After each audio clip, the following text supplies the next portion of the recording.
সম্পর্ক বদলে গেল একটি পলকে,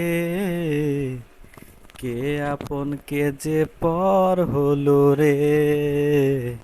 বধূ শেষে কন্যা যখন এলো রে, যেন খুশির বন্যা বয়ে গেল রে। আসসালামু আলাইকুম।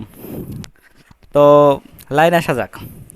বিষয় যেটা হয়েছে, এক পলকেই সম্পর্ক বদলে যায়, কথাটা চিরন্তন সত্য।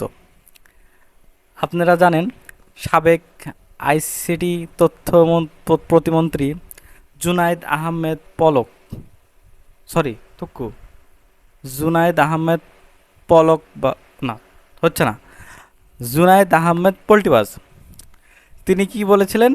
ইন্টারনেট বন্ধ হয়নি, অটোমেটিক বন্ধ হয়ে গেছে। আসলে তিনি বিমানবন্দরে কট খায় গেছে। কট খায় গেছে, তখন কি করা? কট খাওয়ার পরে তাকে আদালতে নেওয়া হয় এবং চোখের পলকেই, এক পলকেই 10 দিনের রিমান্ড। মাথায় নষ্ট! এক পলকেই 10 দিনের রিমান্ড হয়ে গেল। আসলে রিমান্ড হয়নি, রিমান্ড দেওয়া হয়নি, রিমান্ড অটোমেটিক হয়ে গেছে। আমার দাবি একটাই, পলকের ওপর কোনো যাতে নির্যাতন না হয়। তার শাস্তি একটাই, তাকে একটানা 1 বছর কমপক্ষে ইন্টারনেটবিহীন টাচওয়ালা ফোন ছাড়া বাটন ফোন দিয়ে জেলখানায় আবদ্ধ, বা জেলখানার ভিতরে তাকে রাখতে হবে।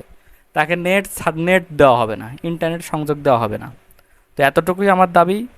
তো এতটুকু দাবি রেখেই আমি আমার ভিডিও শেষ করছি। তো সম্পর্ক পলকেই বদলে যায়, তো এক পলকেই 10 দিনের রিমান্ড। তো দেখা হবে নেক্সট ভিডিওতে। আসসালামু আলাইকুম।